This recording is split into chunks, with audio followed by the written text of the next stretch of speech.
And welcome to the Heal and Now podcast. I'm going to go into a very interesting subject today. That's the one around manifestation and attraction. There's so many gurus, and people would probably look at me and say, "Well, you're on YouTube, you're trying to be a guru." Um, no, I'm simply sharing, and that is part of my purpose in life. And I know that for sure through understanding my human design. I can see very clearly what it is I'm here to do, how I'm meant to turn up, what my gifts and talents are, what I'm here to share with the world, to help bring about the natural mutation that we go through as a species. We're always evolving and have been since the beginning. Evolution is very much a part of creation. It's very much a part of design. We see it in nature, mutations taking place. And I don't use evolution or as in a more positive term, and mutation as a negative. They are almost synonymous.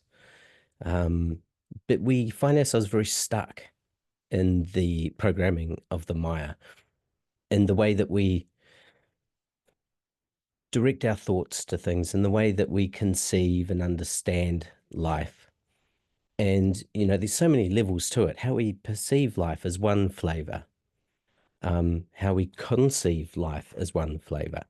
How we create life, how we receive. And there's so many dynamics. It's multidimensional. And what I see out in the world, especially in this age of influence, is many gurus. Uh, there was probably a time where maybe we were more selective, I'm not sure, but where the guru wasn't en masse. There weren't many around. You'd have to go and find the guru. And that type in human design is known as line two. It is um, it is a magnetic force. And we see this proliferation in social media, in the influence arena, where, you know, some are trying to manifest and some are trying to attract. These some gurus out there saying, follow these simple steps and you'll manifest your wildest dreams, as if that's what everyone is looking for.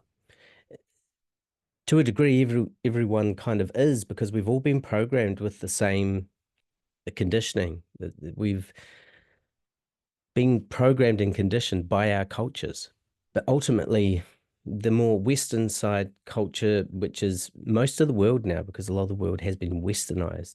Even if you look at like India, for instance, where that country was very much a mystical country, the way it was run and its understanding of its religion, that was more scientific than religious. With Hinduism, having its roots in India. And India once was a very rich country, but it lost its material richness by going deeper into the spiritual understanding, the spiritual quest.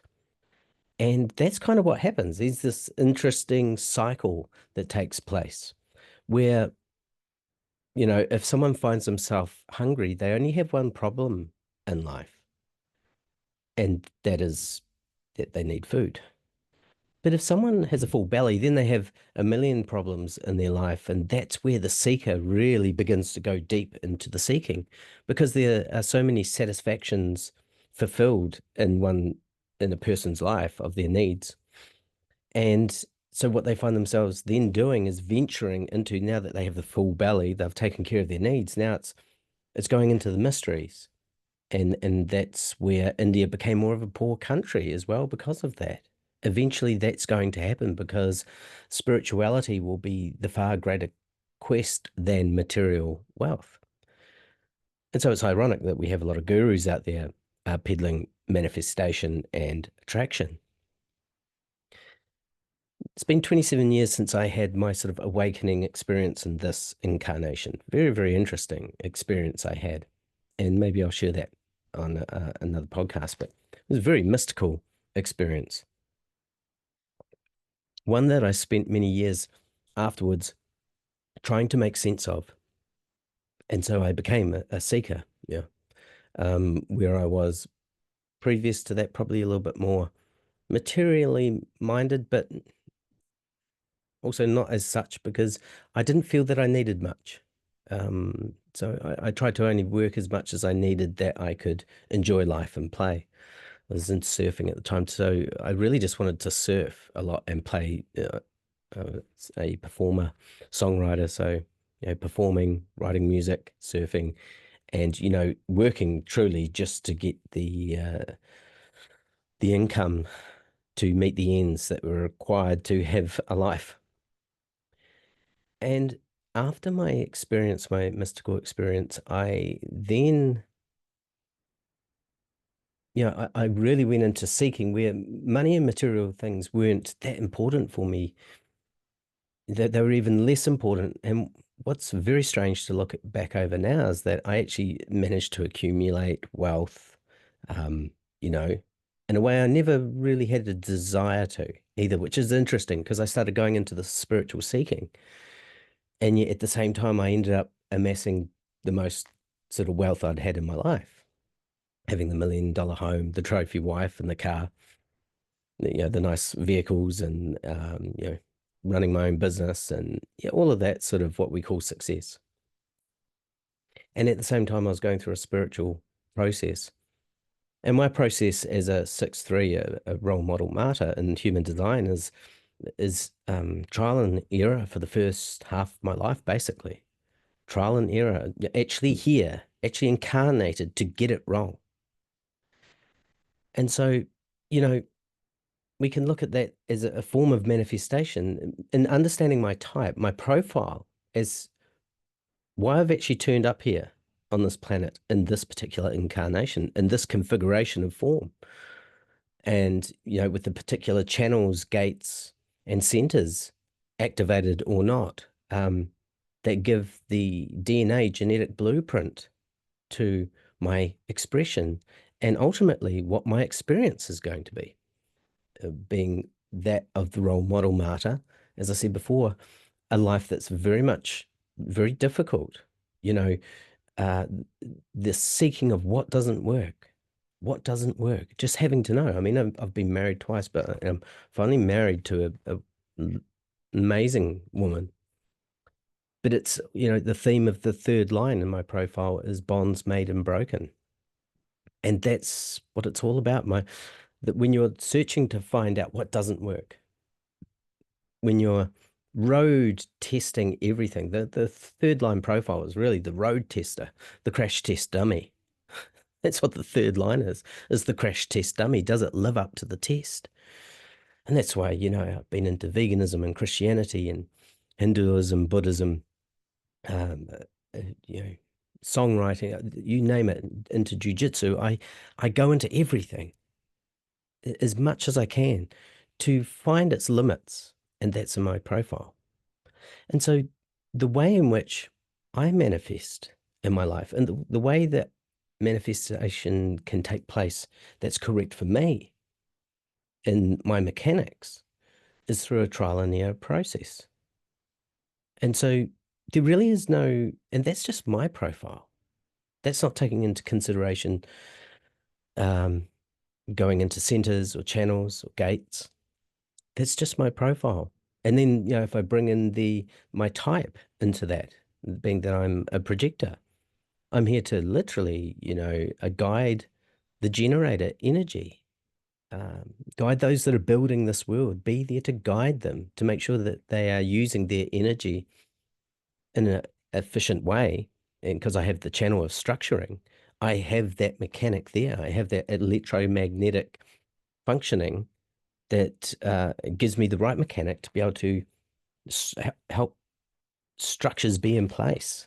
And of course, guide the generative energy to do so. It doesn't make me any better. It doesn't make me any worse. And each profile and type um, have their own, exaltation and detriment. And I don't want to put moral standings on those. I don't want that to be a moral thing. It's not. It's as neutral as yin and yang, and yet so very differentiated. And that's what human design's about, differentiation. Which brings me back to this understanding of attraction and manifestation. Which one? Which one are you going to go for? And what I've found with human design, which is, just something, it's just so fascinating because as I said before, my life purpose is to road test everything, find where the faults are, find out what doesn't work about it so that I can help others avoid the pitfalls. And I haven't found anything in human design that doesn't work yet. I've gone into many, many things. I've gone into non-duality. I've gone into, as I say, meditation, prayer, energy work, shamanism, psychedelics, like you name it. I go into all of them and I go too far because I need to find out. The only way I'm going to find out where its limitations are is by going really, really right into it. And so I'm burying into human design very, um, in a very zealous way, but I'm trying to find where the faults are. And it's not happening. And by using this tool with my clients, I can literally tell them who they are. And it's like an awakening to them. Fortunately for me, my design is such that I can take information and really channel it. My type helps that as well. Being a projector, I'm here to guide. I can channel any information in a way that's coherent and applicable to them so that so they can road test it. So there's actually a practice put in place. So there's actually a direction, guidance, and structure to everything that they do instead of trusting the mind and its homogenized insistence upon us. What I mean by homogenized is that it's a really cookie cutter kind of thing. For a guru to say this is how you can manifest, if someone is a generator, I would say don't waste your money on that course. If you're a generator, don't waste your money on a manifestation course. You're wasting your time. You're wasting your money. You're not here to manifest in that way. The law of attraction is far more suited to a generator. That auric type, a generator is defined by their aura, how their aura works. And when we get into aura mechanics, we begin to uncover, we're lifting the hood of the vehicle that we're driving. We're having a look at how it works. And, when we go into the channels, the centers, the gates in human design, then we're actually, beginning to take the motor apart and really seeing how it functions and understanding each individual piece that plays its role, the fuel pump, the generator, the piston, the ignition, it goes on and on. It's a very complex system. A car is very, very, the car itself is far more complex in comparison to what the car does. The car gets you from A to B, very simple. But the mechanics, the very things that will govern how that car gets there makes all the difference. And that's the thing. That's why I'm fascinated with human design, because it is like popping the hood and you see what type, do you have a 6 cylinder, or do you have do you have a turbo, or do you have a straight four? A V8, what's under the hood, you can see. And that's almost like looking at the aura. Okay. But the aura could also be seen as the body of the vehicle. Does it attract, or is it more aerodynamic, or is it more purposeful? You compare like a sports vehicle to a van. The van is more purposeful, has a real function about it, whereas a sports vehicle is just all about, taking the purpose of the vehicle itself to a higher level. It doesn't really have any other function than that. And then you get maybe like a station wagon that's in between. But I'm giving an example here of, your aura is really the interface. It's the true interface. We look at the body, and the body is the interface of the material world.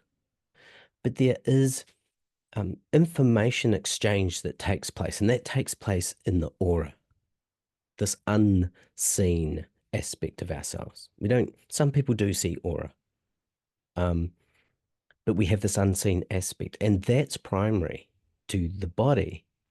Um, well, it's synonymous to it because the design of the body as well does determine the aura. So I mean, they're a synergy, but the aura is far more basic. So, like I said before, do you have a V8 or do you have a four cylinder? Or they're going to function differently. They're going to almost have a different, not so much purpose, but its expression is going to be quite different. A V8 to a four cylinder, right? Very, very different expression and how it interacts with its environment. Your aura, there are four kinds of auras in human design. And when you understand what your aura is, you can begin to understand whether you should be looking into the world of manifestation, the law of manifestation, all of that. Because I'm not against these people. I'm not for or against anything.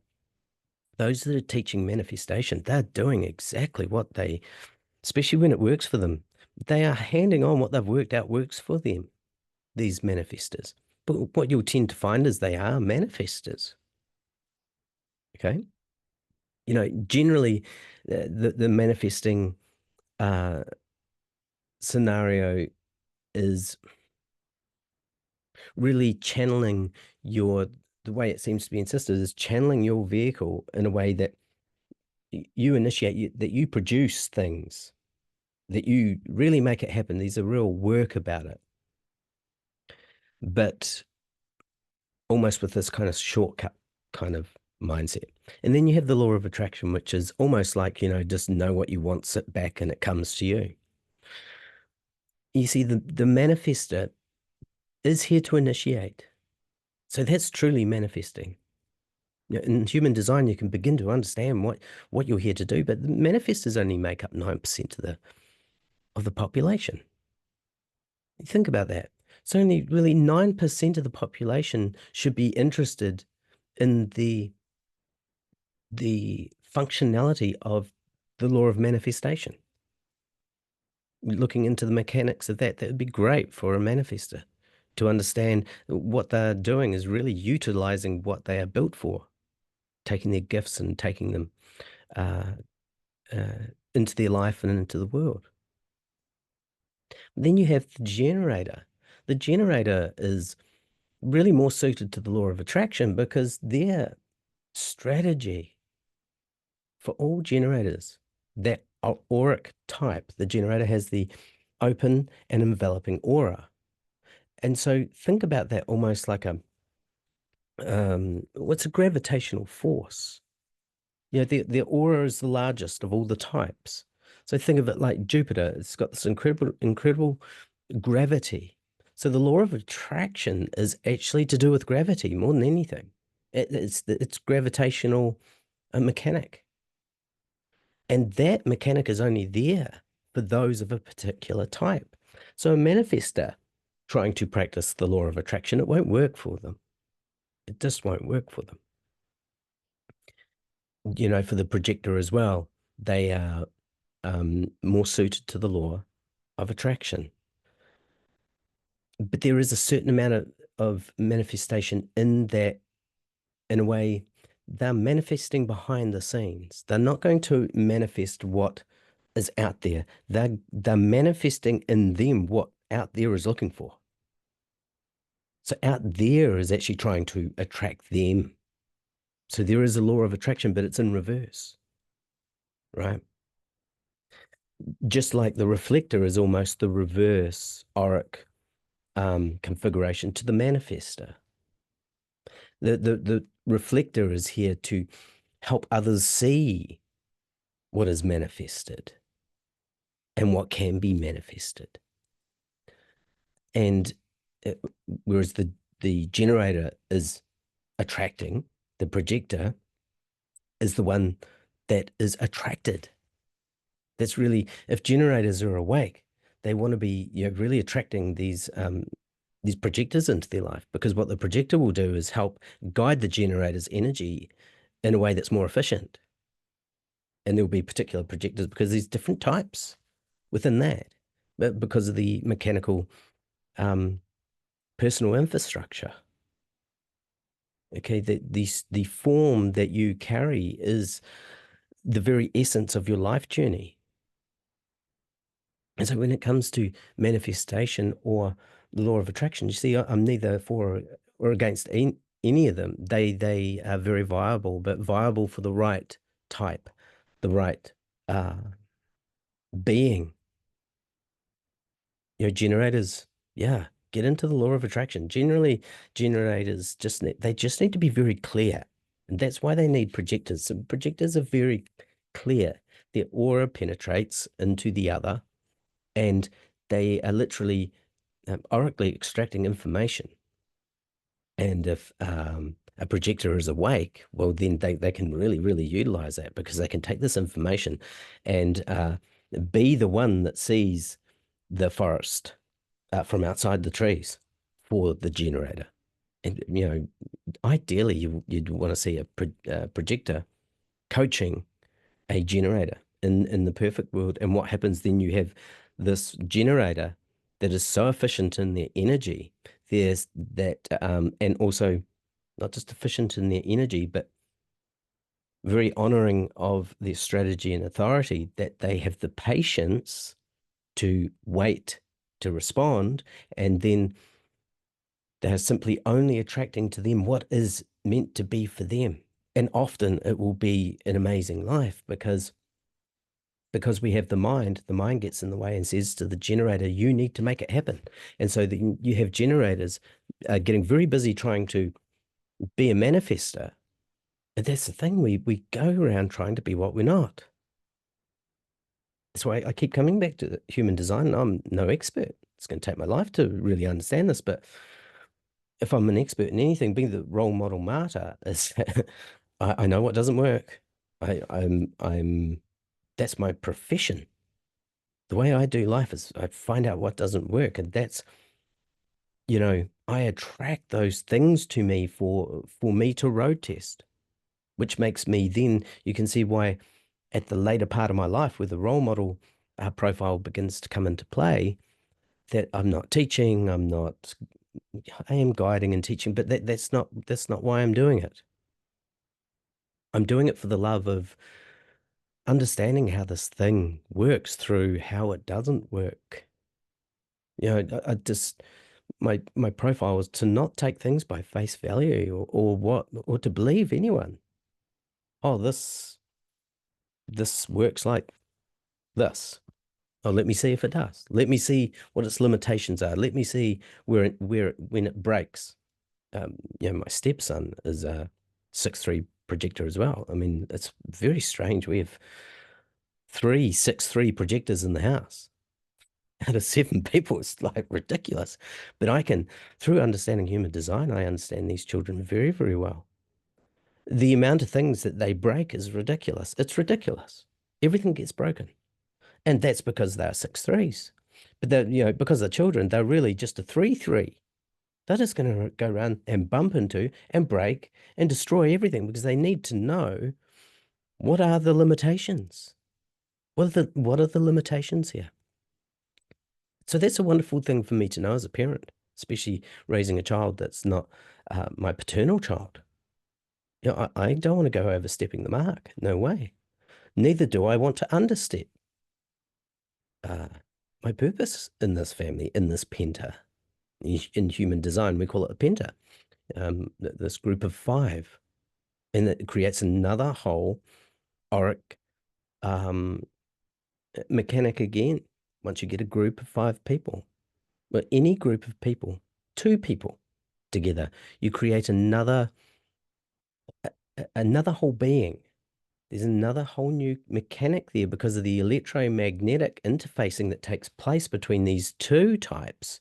They might be the same type or different types, but these 2 beings come together, and because of the open channels or activated gates or not activated gates or channels or through these centers, it creates an electromagnetic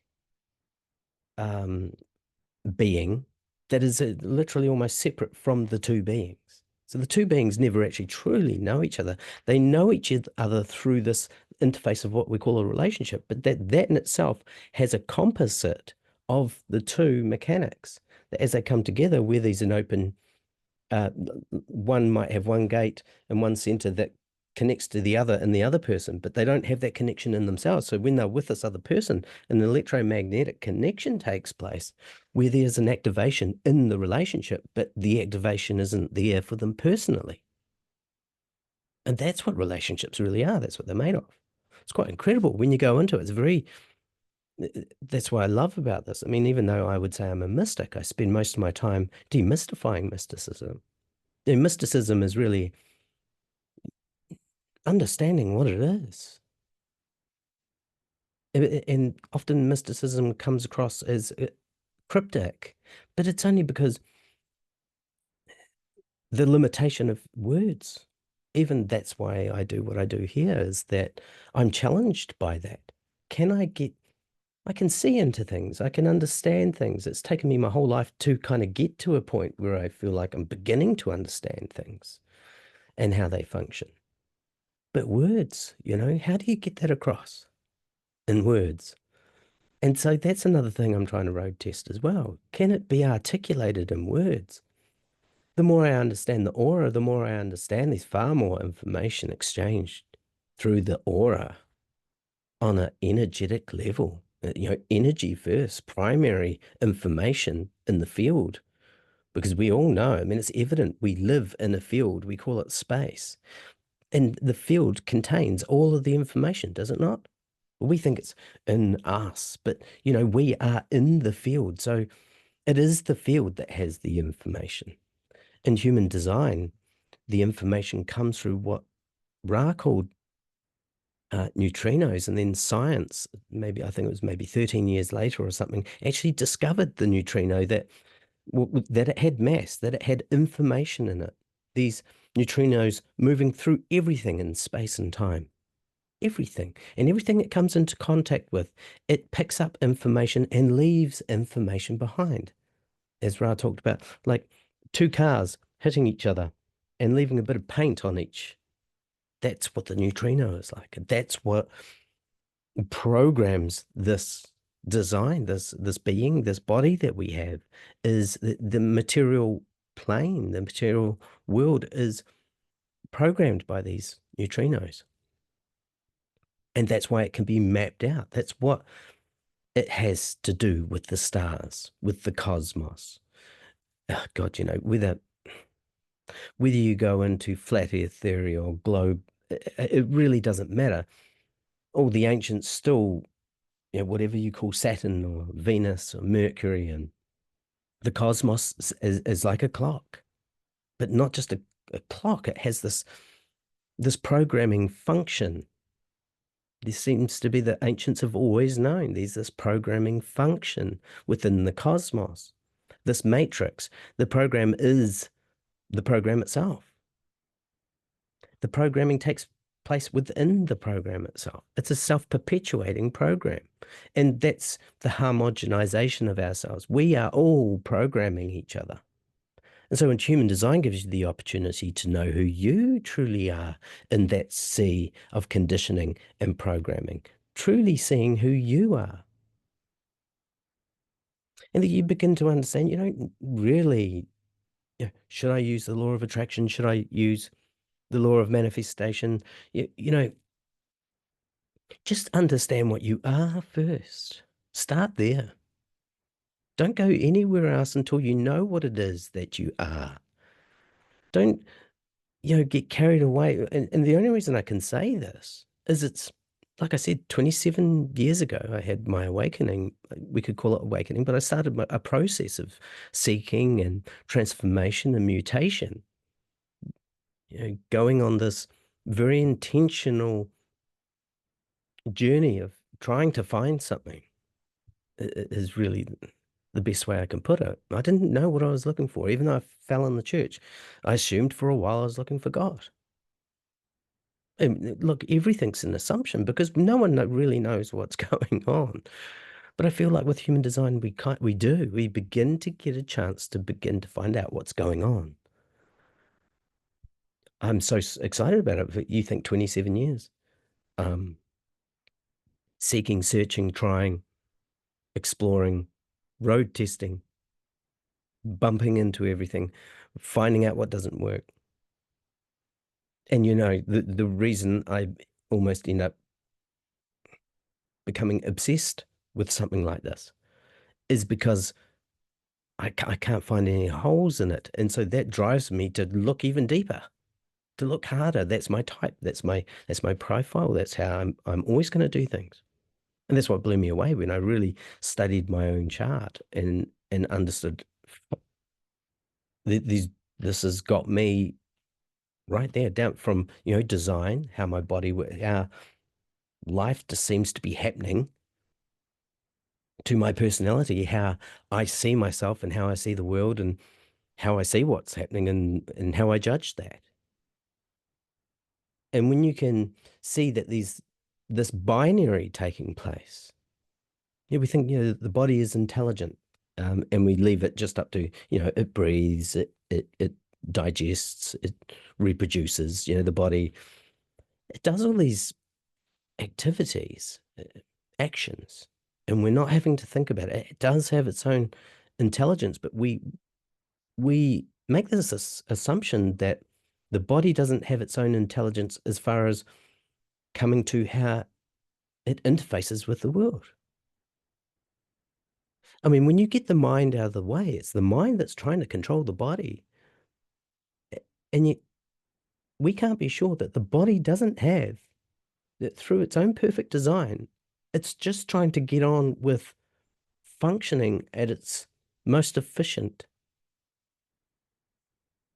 and most applicable way. Applicable, I mean, like in its correct context.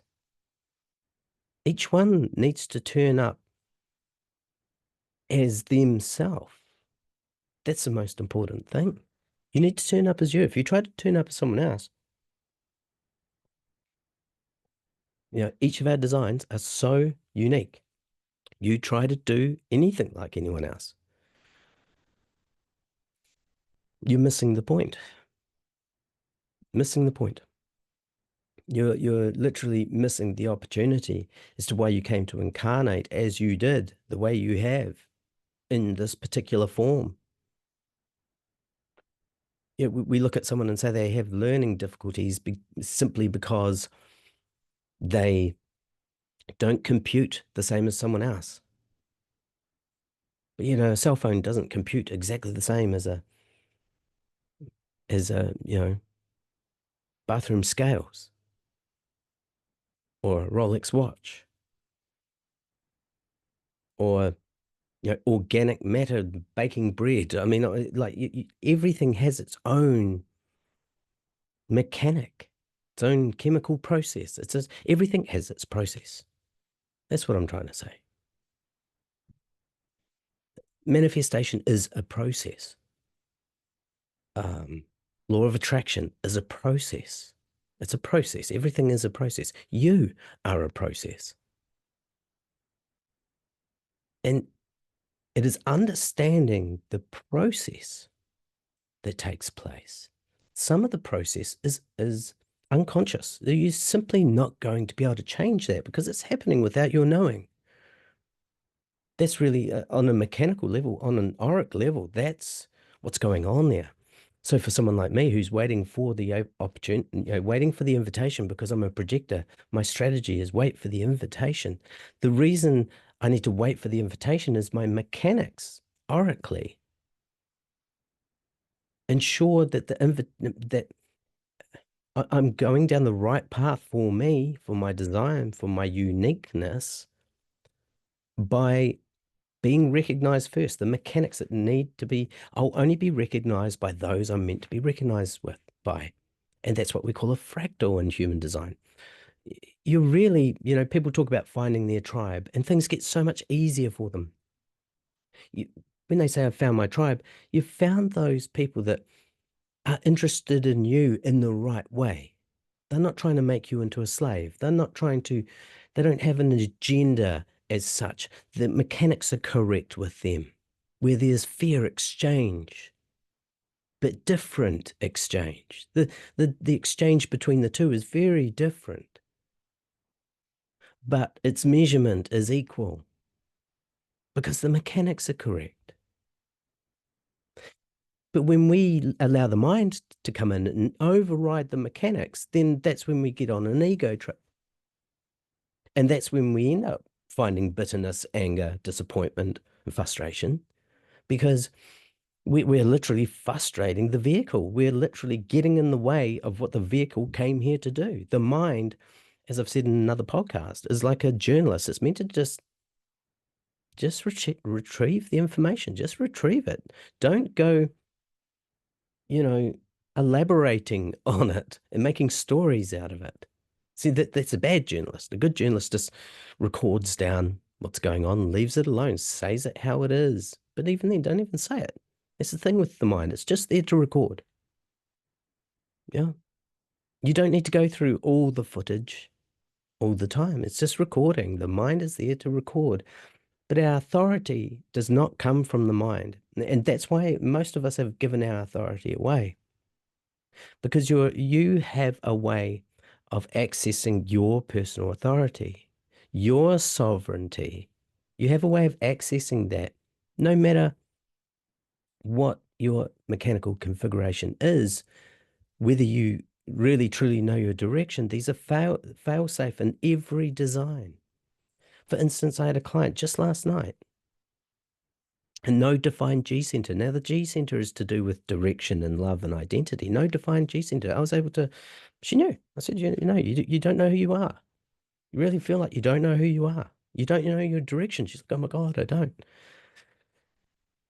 But through strategy and authority, because she was emotional type, solar plexus authority.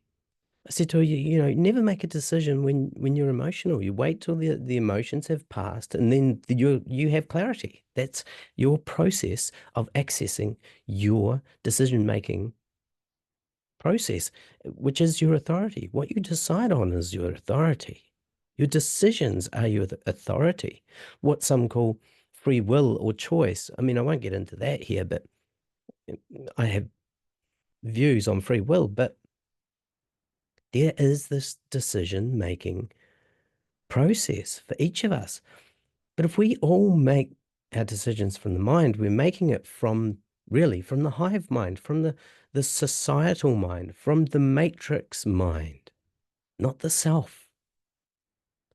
The body, this is the thing in human design, you begin to learn to understand that the body is calling, it's the body's life. This is the body's life.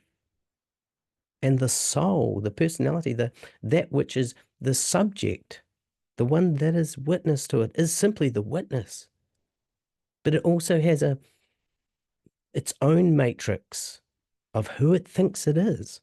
So on a personality level, who you think you are is not who the world sees you as you are. And we all know that. We all know that. But that's the mechanics. Who people think you are is not who you think you are. And who you think you are is not what people think you are, or not how people see you. Because the mechanics, your design side, the design crystal part of you is unconscious. And so you can't help the unconscious. It's happening whether you like it or not. So people see more of your unconscious than you see it. You don't see your unconscious in action. The world does, especially, you know, and then when you're trying to function from the mind, then a lot of the not self comes across. So it is very, very muddied when you're not correct. And again, this is not to say there's morals involved here. Correct just means, you know, when a car is functioning correctly, it sounds good, it runs well. When it's functioning incorrectly, it's just not running well. And there's no moral in that. It's not bad. It's only bad if we make a story out of it. It's just like it's either functioning, you know, correctly or incorrectly. And that's the wonderful thing about this, where, as I was saying before, to be able to help this woman really know her identity, not through because she doesn't know it herself. She had no defined G center, so she doesn't know that for herself. What she knows can identify is other people's identity. That's the thing with having that open center. But the way her incarnation cross insisted that she was here to, really be able to identify uncertainty and where it is and help remove it for people. So what a beautiful thing, having an open G then also allows her to really understand people's direction really well, even though she doesn't know her own. But then she truly is able to still live out her direction because of her strategy and authority. She rides out her emotional wave. She doesn't initiate. She's a manifesting generator. So, not initiate off the bat, but wait for life to come to her. So the law of attraction, then respond to that, and she can initiate through as a response. But then also because she's a manifesting generator, informing people about what she's about to do. And then away she goes. She thought she was really scattered in herself. But that was already in her design, because her design is to start a lot of things and not finish them. And that's fine. I mean, you look at the world, right?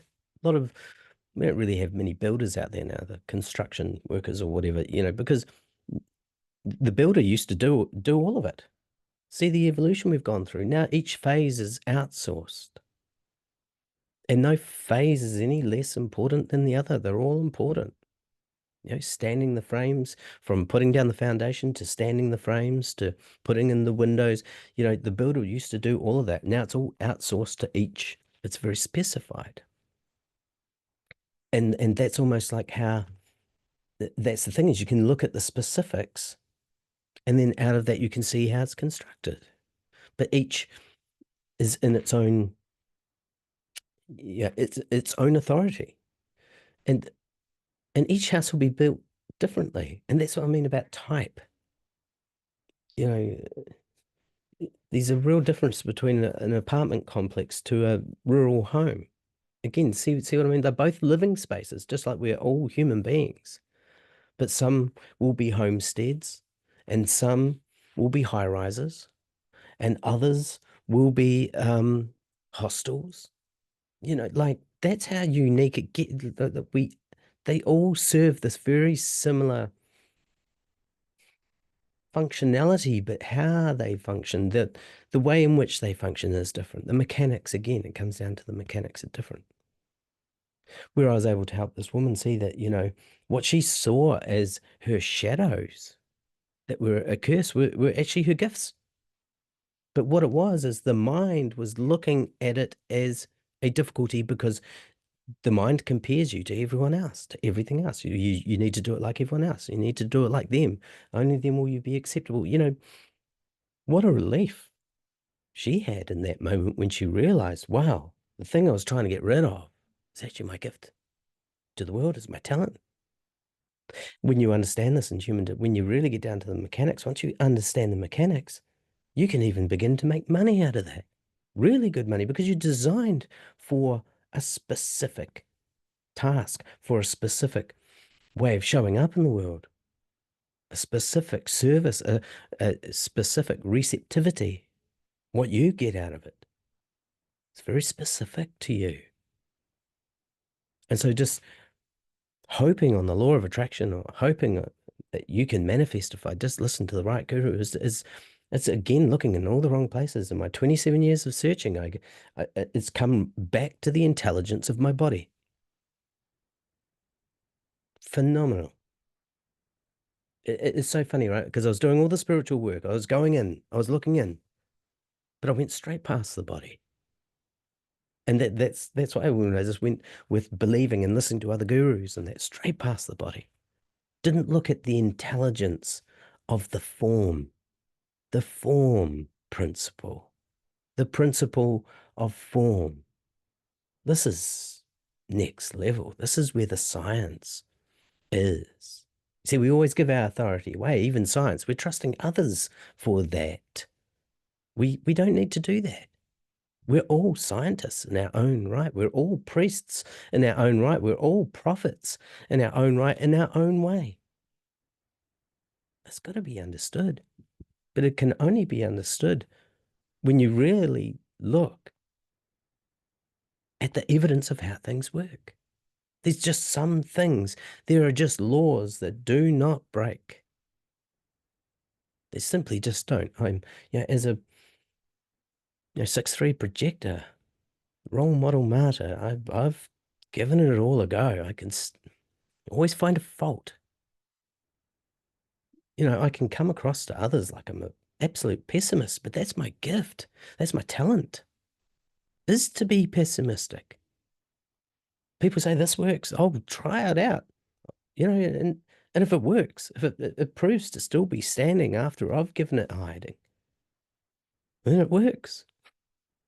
It really stands the test. But I'm telling you, there's not a lot of quality out there.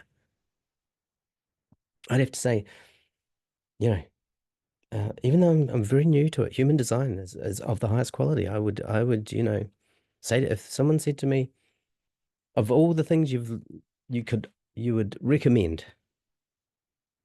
straight off, the first thing for anyone to get into, they're going through a metamorphosis in their life. They're going through an awakening. They're going through a challenge, a trauma, a difficulty. What would you say would be the best thing they could do? I'd say look into the human design. After 27 years of road testing,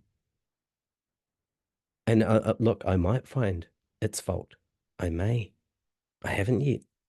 I'm practicing my design. That's where a lot of people go wrong. That's where the fault is. People find out that they are a 5-1 generator, but they don't know what any of it means. It's complex. As a projector, I'm here to find out what it means. With that third line, I'm a true scientist in that respect. All third lines. Anyone that's got a third line in their profile, they're a scientist. Ask them. They'll test it because they just will. They'll test it until and see if it stands up.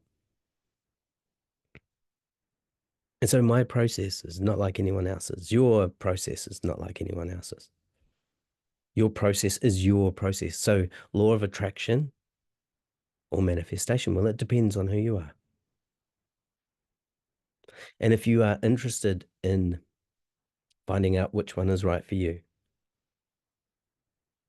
so that your energy is kept efficient in your life. So you're not spinning your wheels and not getting anywhere. That's my work. That's why I'm here, to help people back off the accelerator a little bit and take the handbrake off. So you're just sitting there spinning their wheels. Now there's a time to spin your wheels depending on your type as well. I mean, if you're going to be spinning your wheels, sometimes it's best to be spinning your wheels if you're a V8. Difficult to do when you have a 4-cylinder. Still doable. But there's just some vehicles, some designs are just going to do it easier, and they'll do it for fun. Let's just do it for fun. But if your wheels are spinning, and you're wanting to move forward, well, then you need guidance on that. Your energy's not being used efficiently. Again, like I said, it comes down to mechanics, right? You use any example in life, and it will come down to mechanics and function. And in biogeometry, I truly got the concept of understanding that what gives anything its function is its form. And then I come across human design, and it's the same principles. It's geometry. So I can say that here and people will be like, right, it's geometry. Okay. Like, to go into the depths of it, and I will do. I will on here go into the depths of it. Again, I find myself at the challenge of trying to use words to get across what is fundamentally profound for all of us, if we can get it. Turn up as yourself. Honor your strategy and authority. Love your aura and how it works. Know what it is. Just, it all starts with awareness. And some will go down the journey of really applying and practicing their design, their strategy and authority, and others won't, because look, nothing is for everyone. I mean, life is for everyone. We get that. We're here. We're having a life. But the way in which we're going to turn up and do that life, it's so unique. So if you're feeling like you would like to go down that track, I'm here to guide. I need the invitation. I'm a projector. So I'm not going to come to you. It's not wise for me to do that. It's a waste of my energy. Literally, projectors need to wait to be invited, need to be, but also not just invited to do anything. Otherwise, we can get turned into a super slave. Wait to be invited because of our gift and talent. It needs to be recognized. We have to be recognized first. There's the, you know, there's my strategy there. I need to, when someone is recognizing my gifts and talents, the mechanics are being put in, the mechanics are meeting correctly. And then I'm not out there trying to make it happen because that's not putting the mechanics correctly. That's me as a projector poking I'm getting out of my lane. The reason I need to wait to be invited is so that those that are on my fractal that I share a fractal with, only those ones, only the ones that recognize and invite, those are the ones. That's the indication. This one here that's come to you and invited you to guide them or whatever it is, it has to be with my gift and talent. Then they are correct for you. This is the right mechanics. See how it works. So in a way, it's kind of manifestation, but that's more you're allowing it to manifest because you're allowing the law of the aura through attraction for me and for the generator, the law of attraction to take place.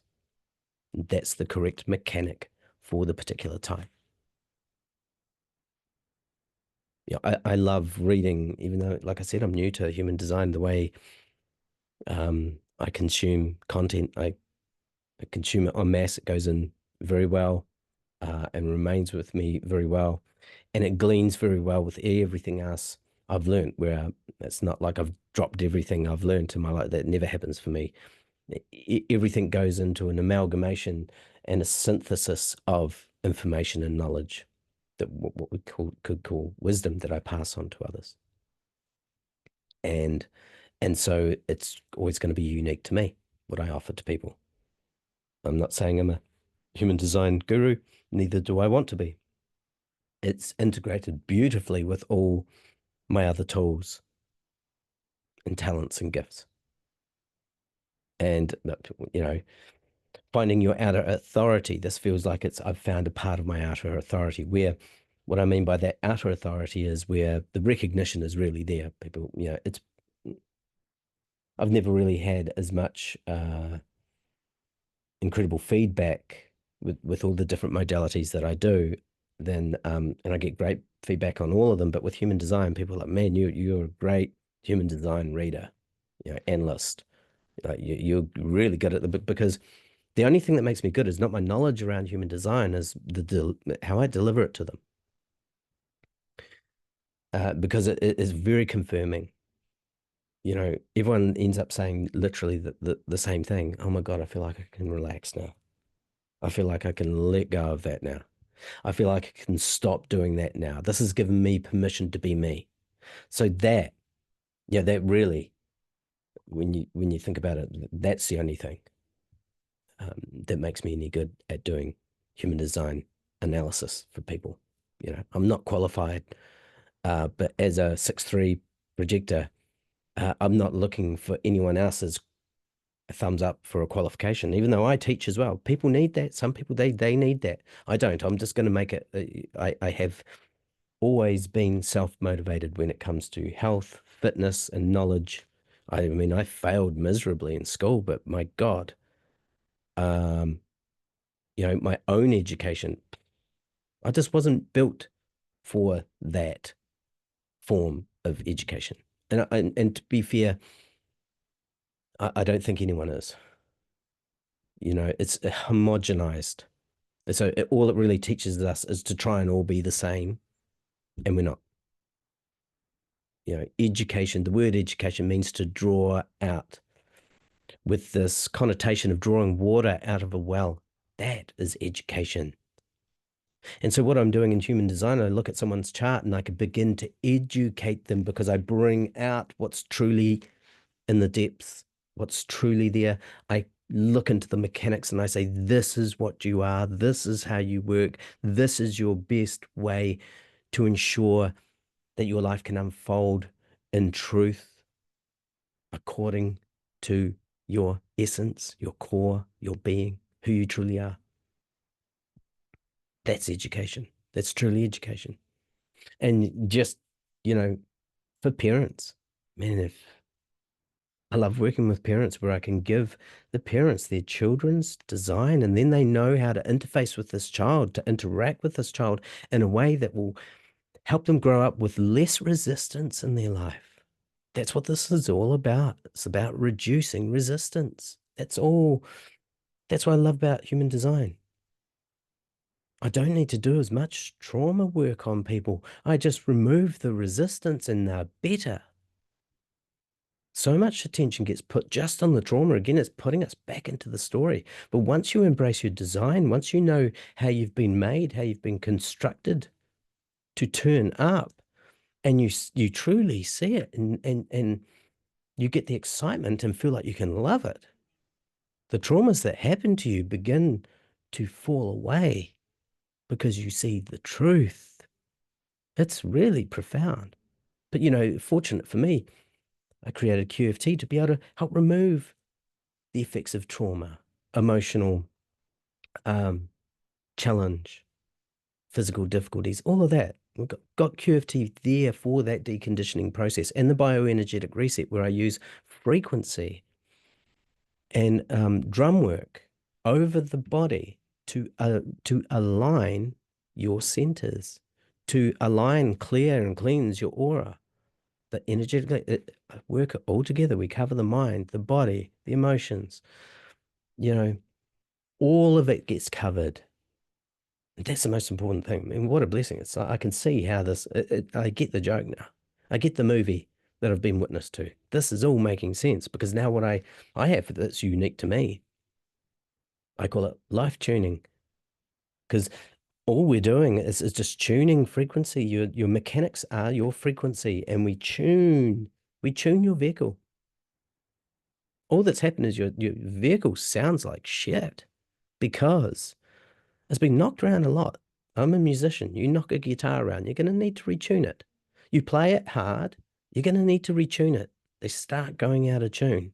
It's just life that puts us, it's life, it's usage that takes us out of tune, takes us out of tune. And all we're doing here, when I use frequency, when I use hypnosis, QFT, to be honest, I don't really do hypnosis, but it has the hypnotic. It has a programming, conditioning, and deconditioning component to it. And I don't put any of my agenda in there. I understand karma very well. I'm not here to create karma that I don't want to have to deal with. I'm literally here to make sure. Very important to me. Integrity is everything. And so QFT to help with the emotions, the mind, bioenergetic reset to help the energy field that you are functioning in, your aura. A human design to know, actually, first of all, primary, know who you are, what you are, how to turn up, and also understand your true purpose, which is, it's broad. There's when we say purpose, your theme in life. Like I say to people, forget about having a purpose. You're purposeful, and you are, but you do have this theme of purpose in your life under human design. And you can bring it into every area of your life. That's what I mean by theme. Often when we talk about purpose, we're thinking about vocational work or a job. It just goes deeper than that. So manifestation or attraction, it's really up to your type. It's really up to who you are, what you are. And I can help you with that. Contact me. Go into the link on whatever platform this is on. Click through to contact me either through email or you can go straight through to my booking system and, book in that first 90-minute session with me. From there, I can offer to you how to best go forward. Depending on where you're at, your strategy is going to depend on where you are at. Your process is going to depend on that. Your frequency of accountability is going to be dependent on all of that. We have to start somewhere and then we can actually when we understand the mechanics, and where the mechanics are not functioning correctly, we understand what we need to help to correct, how to go about that. It's very, very specific, very strategic. And I'm good at that. I have the channel of structuring.